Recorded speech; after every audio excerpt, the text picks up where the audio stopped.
So the question for Taiwan is this: you cannot affect US-China relations, but you can decide how much you want to be used by America against China. Learn more about China, because it's going to become very big. If China's per capita GDP reaches half that of the US, it's a quarter now, then China's GDP will be equal to that of the US and EU combined. US and EU combined. Is it impossible to have regular summits between the leaders of China and Taiwan, each addressing the other as Sheng with dignity, each paying half the bill, and can still meet in Singapore? It's okay. Singapore will be honored. When Pelosi visited Taiwan, even I know of no Singaporean who was happy with that visit. Even my friends who were anti-PRC were all very angry. Taiwan's role in US-China relations. Taiwan can't directly affect US-China relations, but can decide how much it is used by America in its struggle with China. Taiwan and China should start talking. The key to bridging the gap between Taiwan and China is communication. The US sees China as a threat, but Taiwan should avoid being used as a tool in this conflict. Taiwan's position. Taiwan must decide how much it wants to be used by the US against China. There are risks if Taiwan pursues independence while being used by the US. Taiwan should not be a pawn. While Taiwan needs the US to improve its position with China, it shouldn't be at the mercy of US interests.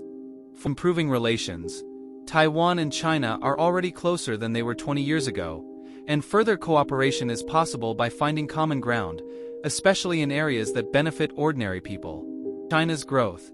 China's economic growth makes it impossible for any business or individual to ignore China. Taiwan should educate its youth to understand China.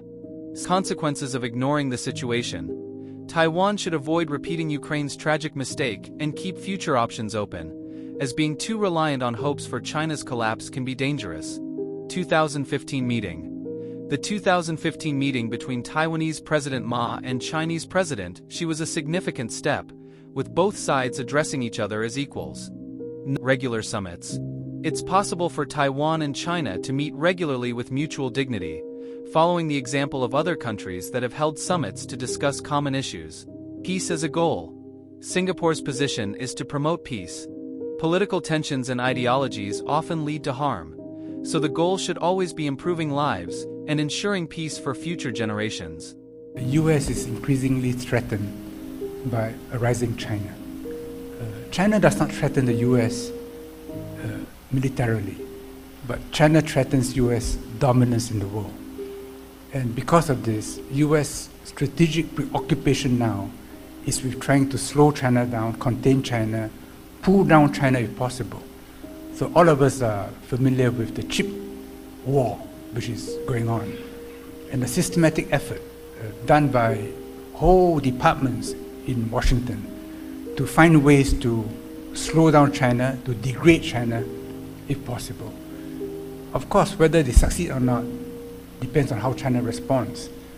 So Taiwan is caught in this larger struggle.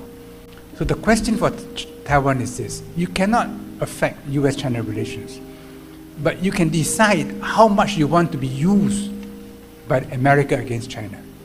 If you decide that you want to be used by America against China in the hope that one day there is a chance the door opens and I rush out and become independent, then understand that there is a big risk involved. But I think it is better for ordinary people who only want peaceful lives for themselves and their children to say, look, don't drag me in. This is your fight. This is your fight. So you notice that how much Taiwan green leaders may want to push, they are limited by what the US allows them to do. So the US will not allow Taiwan to affect their game. But if you allow yourself to be used by the US, you will be used by the US when it's convenient for the US. And if it's no longer convenient for the US, Taiwan will be sacrificed, which was what happened in '72. So I think if I were Taiwanese, I say, no. I need the US because it improves my relationship, my negotiating position with China, but do not become a plaything of the US, then all of us, our lives are at risk. But the idea is, do we see a common future? If we see a common future, then we'll find a way, step by step, even though there may have to be detours to get there. Then however close we are, in the end our paths will diverge. And when people talk, and they're very bright people on both sides of the strait, when they start thinking, when they look back at history, when they have the inspiration from other countries and from other civilizations, they say, no, we can do this first, we can do that first. You compare mainland Taiwan relations today with what it was in 1980, 1990, 2000. You're already much closer than before. What you now have would have been unthinkable 20 years ago. So 20 years from now, make it closer still. Don't move back, move forward. And I'm sure that when people sit down to talk, many ideas will come up, some will be discarded, others will be considered, some will be practical. And the important thing is benefit people, fishermen, farmers, small businessmen, industrialists, tourists, students, scientists, researchers. If there's benefit, then people will get together, people will learn more, find out more. So for myself, my father was born in Singapore, his father was from China, my mother's from China. I tell my friends, learn more about China because it's going to become very big. If China's per capita GDP reaches half that of the US, it's a quarter now, then China's GDP will be equal to that of the US and EU combined.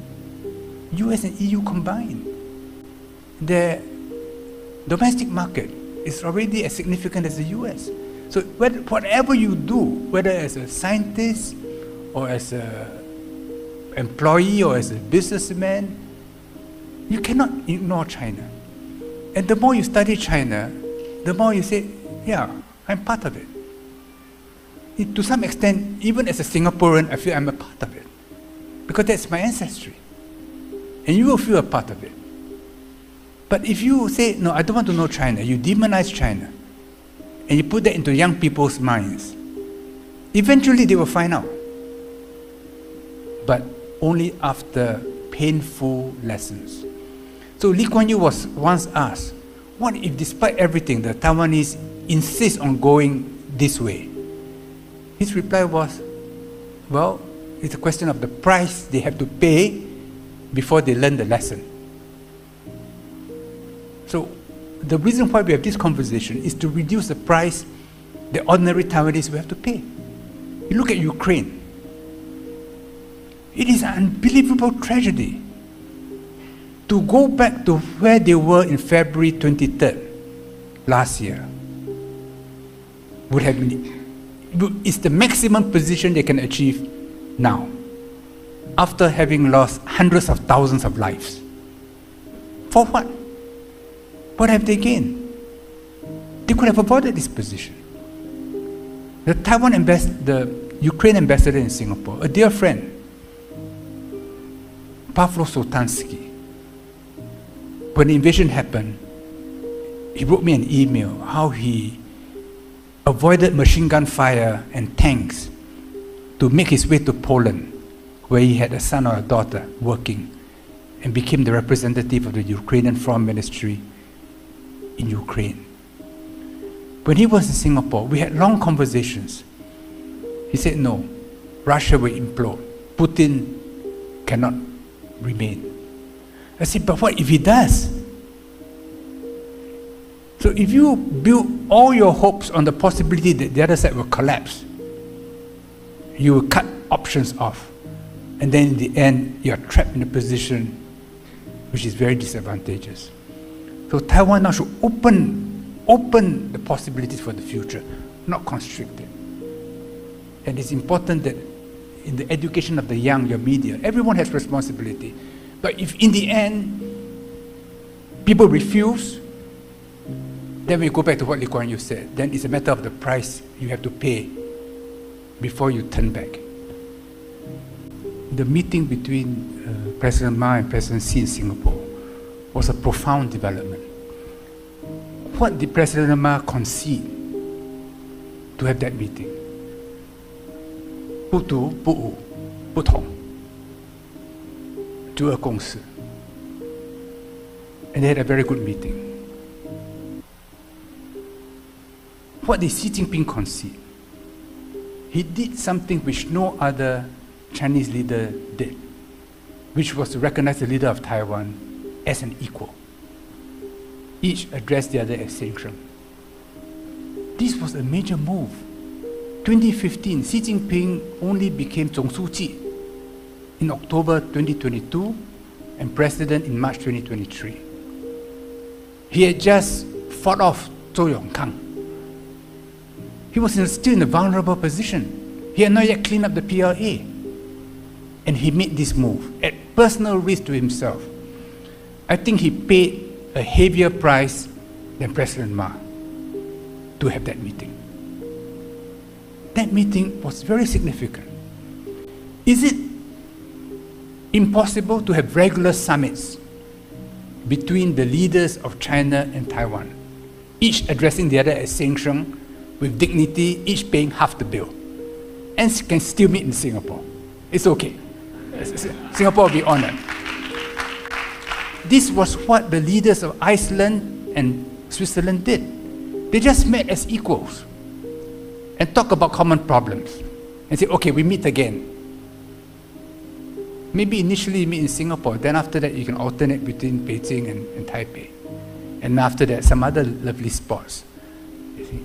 Little by little, trust will build. Is it possible? Of course it's possible. It's already been done. There's a precedent, there's a template. Singapore leaders are very careful not to be too clever by offering advice to other people. So we can state our views, we can offer our goodwill. We should be peacemakers, never troublemakers. So if Taiwanese and mainland leaders want to meet in Singapore, of course we are very honored. We'll do everything to make it comfortable. When Trump and Kim Jong-un met in Singapore, I don't think they consulted Singapore beforehand. But of course we welcome them. I was the first foreign minister to visit Pyongyang, and we have very good relations with North Korea. And why not? Why not? So that's our position. Goodwill, because goodwill for others leads to peace, is good for Singapore. If the world is in turmoil, it's very bad for Singapore. If there's conflict between mainland and Taiwan, it's very bad for Singapore. When Pelosi visited Taiwan, even I know of no Singaporean who was happy with that visit. Even my friends who were anti-PRC were all very angry. And in Hong Kong, they stayed up late at night to follow what was happening, because it was not clear whether or not Pelosi was going to land in Taipei. You know, our wish is for there to be peace. If there's peace, we'll find many ways to work together to benefit ordinary people. In the end, in politics, what is our objective? It is to benefit the Lao Baixing. And if people have better lives, have more hope for their children, that must be a good thing. Creating tension, ideologies, big ideas, I'm very suspicious of them, because very often they only lead to evil.